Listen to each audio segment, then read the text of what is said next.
저는 아버지가 지어주신, 할아버지가 지어주신 이름은 염지홍이고 제가 생일이 8월 17일인데 8월 15일날 태어났으면 할아버지가 염광복으로 낙점을 딱 해놨다가 출산 예정일이 이틀 늦어지는 바람에 네, 다행히도 제가 염지홍이 됐거든요. 그래서 굉장히 만족하고 있습니다. 이름도 특이한데 이름까지 광복이면 좀 잊혀지지 않는 좋은 장점이 있었겠지만 진지한 관계를 맺어가기에 또 어려움이 있지 않았을까라는 상상을 해보거든요.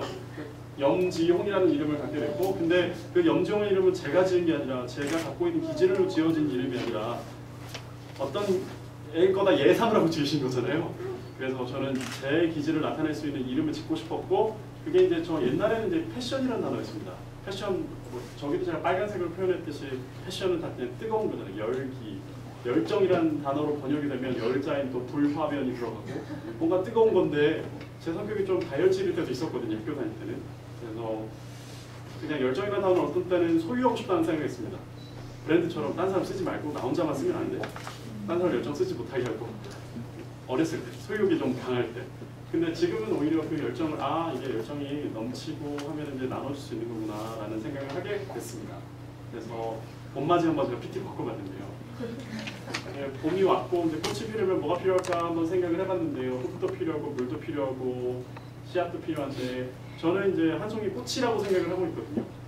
제가 갖고 있는 이 꽃을 어떻게 피울까 고민을 해봤는데 그 씨앗은 이제 저한테는 그 열정이라는 씨앗이었습니다. 그래서 몇 가지 얘기를 해드리려고 하는데요. 예전에 제가 내가 열정을 갖고 있구나라고 이제 느끼게 된 계기가 학교 다닐 때 조금 있었거든요. 중고등학교 때 그 이야기를 조금 들려드리겠습니다. 마치 화산처럼 이렇게 터져나오는 것들이었습니다. 저도 주체할 수가 없었던 것들인데요. 예를 들어서 고등학교 때 환경 교과서를 읽고 있는데 그때 수업 때 보니까 교내에선 소각이 금지되어 있다고 써있는데 그날 학교에서 쓰레기를 막 태우더라고요. 그래서 근데 그 상황을 이렇게 제가 제3자가 돼서 이렇게 보고 있는데 다들 냄새나, 선생님도 수업 못하겠고 그 상황이 있었는데 다들 그냥 냄새나 해서 끝나는 거죠. 아까 질문하면 아무도 질문 안 했듯이. 그래서 저는 어떻게 할까 고민하다 보니까 그때 마침 환경책을 읽다가 밑에 교내 소각은 법으로 금지되어 있다, 학교법으로 금지되어 있다 이걸 봤거든요. 왜냐면 저 초등학교 저학년 때 1, 2학년 때는 학교에서 막 쓰레기 태우고 그런 거 많이 봤어요. 어느 순간부터 그런 거 없어졌는데 학교에서 오래된 학교라 쓰레기장 있었거든요. 교장선생님한테 내려갔죠. 어떻게 고민하다가 담임 선생님은 해결책을 줄 수 없다고 생각했습니다. 그렇죠. 담임 선생님 싫어한 건 아니었습니다. 교장 선생님한테 가서 얘기를 교과서를 보여드리고 얘기했더니 당황해하시면서 알았다고. 그러고 이제 학교에 올라왔는데 담임 선생님이 부르시더라고요. 너 왜 내려와서 나를 안 고치고 갔냐. 그거 아시잖아요. 이게 회사 다니신 분들. 네. 그리고 나서 또 다른 담임 선생님 오셨죠. 그때는 학교 스탠드 공사를 막 하고 있었습니다. 학교 스탠드 공사를 막 하고 있는데 그때 든 생각은 그때 청산별곡이라는 수업을 듣고 있었던 걸로 기억이 납니다. 지금 그냥 느낌은 국어 선생님이 짜증을 막 내셨어요. 수업 시끄러워서 하지 못하고 있는데 그냥 투덜투덜만 하시는 거죠. 근데 그 선생님도 안타까웠고요. 애들도 안타까웠고 어떻게 해야 될까. 근데 또 전력이 있으니까 또 내려갔죠. 이거 야간 저인데 불평만 하러 온 건 아니고요. 공사 저희 아버지가 이따 말씀드릴 것은 저희 아버지 이제 건설 현장에서 19년 정도 근무를 하셨거든요. 야간 공사라는 게 분명히 있고요. 도로 공사는 혼잡한 시간을 피해서 야간에 하잖아요. 땅 뚫는 공사 같은 경우에 이거 야간 공사하면 되는데 분명히 비용이 많이 들어서 낮에 하나 보다. 그래서 교장선생님한테 야간 공사로 돌려주시면 안 되겠습니까? 이렇게 얘기했죠. 근데 담임 선생님이 또 부르시더라고요. 어른들의 반응이 약간 비슷했어요. 항상 자기를 고쳐야 되고 절차를 거쳐서 올라가야 사인을 해야 그게 또 다시 내려오잖아요. 상위 하달 방식. 저는 그 절차가 올라가면 올라갈수록 그냥 느낌이 그랬고요. 제 뜻을 관철을 못 시킬 것 같았고 그래서 그냥 머리를 찾아간 거고요. 심장은 떨렸죠. 근데 담임 선생님 부르니까 좀 좌절을 했고요. 혼나니까 기분은 안 좋죠. 왜 내 얘기를 안 들어주고 나는 맞다고 생각하는데. 그렇게 해서 좌절하고 있었는데 그때 그 이후에 한 몇 개월 정도 지났을 때 한 윤리 선생님이 수업 시간에 나오셔서 저를 불러주셨어요. 염지홍 학생 앞에 좀 나와보세요. 그러더니 그때 교장실에서 교장선생님한테 얘기하는 거 다 봤는데 무슨 용기가 나서 그렇게 교장선생님한테 얘기할 수 있었는지 앞에 나서 학우들에게 얘기를 짧게 해달래요. 항상 그 선생님은 이제 존댓말 써주던 선생님이셨거든요. 그래서 좌절하고 있었던 찰나에 내가 틀린 게 아니구나. 아까 휴먼 벤처 캐피탈리스트로 한 사람만 인정해주면 그 에너지 팍 증폭될 수가 있거든요. 그랬던 경험이 있습니다. 여기 이제 영어 카페인데 저 고등학교 때 이건 계획이 없던 이야기지만 저는 토익으로 대학을 갔는데요. 저 외국에 뭐 살다 와서 간 게 아니라 수학 너무 못해서 이거는 대학 못 갈 것 같았습니다. 그래서 그때 이렇게 나온 거 보고 신문을 잘라서 담임선생한테 내려갔어요. 저 토익이랑 토플 봐서 대학 가겠습니다. 한 번도 본 적은 없었죠.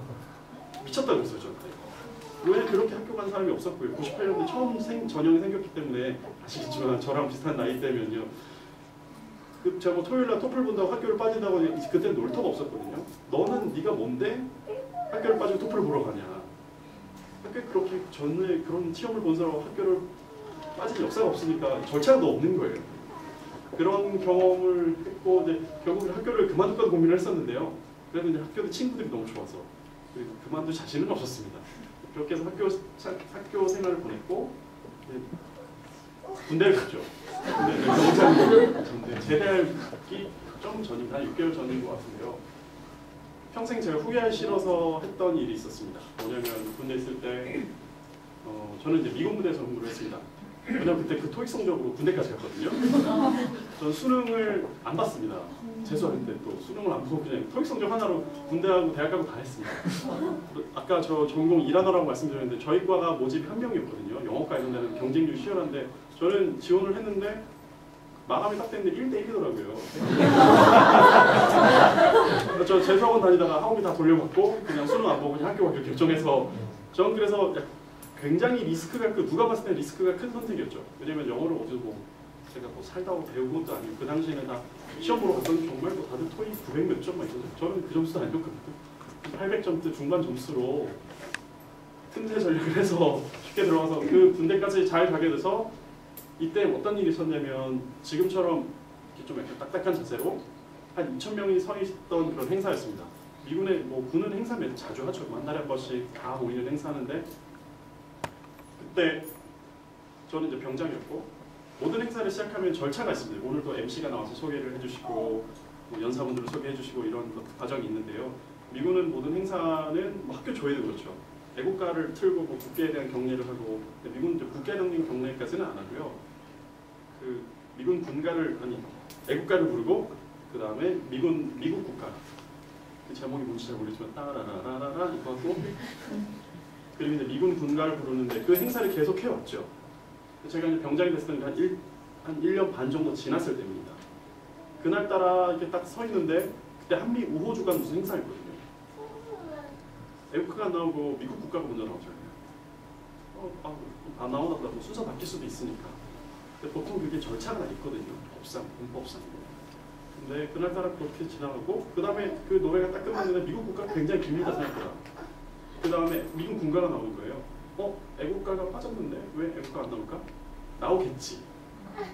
라고 해서 좀 이상하다 싶어서 이렇게 하고 있었어요. 그래서 그 다음에는 나올 줄 알았는데 그 행사가 이제 막 시작되려고 하는 거죠. 뭐 대대장이 나와서 인사를 하고.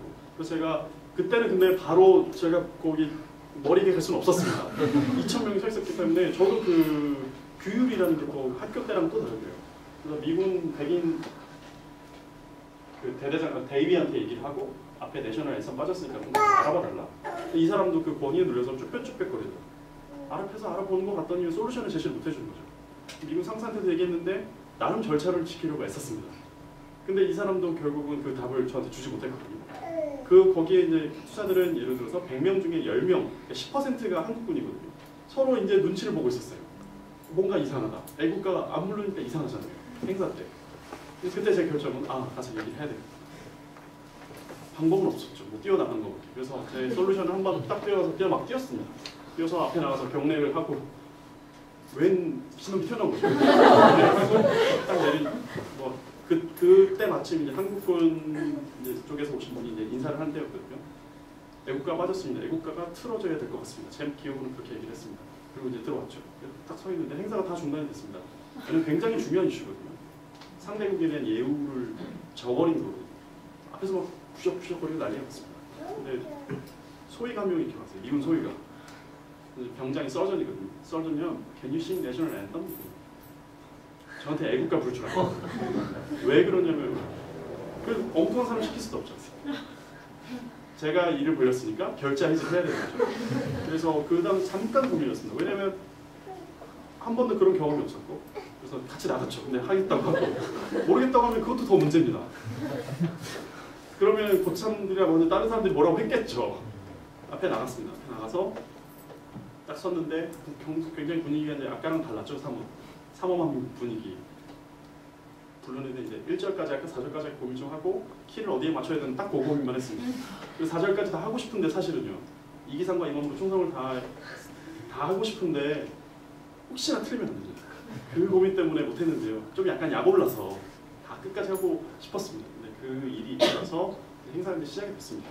스포츠 행사 뭐 이런 것도 하는 날이거든요. 미군들이 몇 명이 오더니 저한테 뭐 당신의 커리지에 어드마이어 한다 이런 단어를 쓰더라고요. 악수를 청하길래 아 내 결정이 틀리진 않았구나. 그 다음부터는 이제 제 호위병이나 다른 특수사들한테도 항상 얘기하는 게 이런 불평등 요소가 사실 있습니다. 저 때 월급 2만 원 받았는데 미국에서 뭐 200만 원, 300만 원 받으니까 야 니네 왜 이렇게 돈 이거밖에 안 받아? 막 이러면서 무시하는 경우도 있었거든요. 그래서 그런 것들 불평등 요소를 해결할 수 있는 그냥 저한테는 그 기회였고요. 이런 것들 그때 든 생각이 그거였습니다. 아 이거 만약에 나중에 군대 제대하고 10년 있다 생각해봤을 때 굉장히 후회할 것 같다. 오늘 이거 아무나 작성하면 그런 생각 갖고 있는 사람도 있었겠죠. 근데 그때 든 생각이 그거였어요. 문득 그 몇 초 안에 든 생각이 아 이거 진짜 후회할 것 같다. 그냥 마음이 계속 남을 것 같은 거예요. 말씀드려서 이제 스토리도 안 됐겠죠. 가만히 꼭 참고 있었어요. 그랬던 경험이었고요. 그래서 그때 그런 다르게 해석하면 나쁜 말이라고 다르게 해석하면 그게 다혈질이죠. 좋게 해석하면 열정인 거고요. 그래서 저는 이제 패션 디자인이라는 그 패션이라는 게 보이지 않지만 그 행동하는 거 하나하나로 아 이 사람 열정적이구나 이렇게 알 수 있는 거잖아요. 몸으로 알 수 있고 눈으로 알 수 있고 귀로 들을 수 있고 보여지는 게 뭔가 생각하다가 이제 디자인이라는 게 저는 디자인 전공하지 않았지만 머릿속에 있는 추상적인 것들을 그려내서 뭐 이거 제품을 만들어내고 건물을 만들어내고 그림을 그려내고 뭐 포스터를 만들어내는 게 디자인이기 때문에 그런 열정을 보이게 하는 프로젝트를 하고 싶다라고 해서 이제 처음 저를 패션 디자이너로 보기 시작했습니다. 조금씩 발전하기 시작했고요. 저도 제가 좋아하는 톰 피터스라는 분한테 찾아가서 당신의 책을 읽고 나 개인 브랜드를 만들었는데 어떻게 생각하는지 저렇게 얘기를 해주신 거거든요. 그래서 저걸 명함에 담은 겁니다. 너무 뵙고 싶었거든요. 그래서 제가 목발 짚고 갔어요.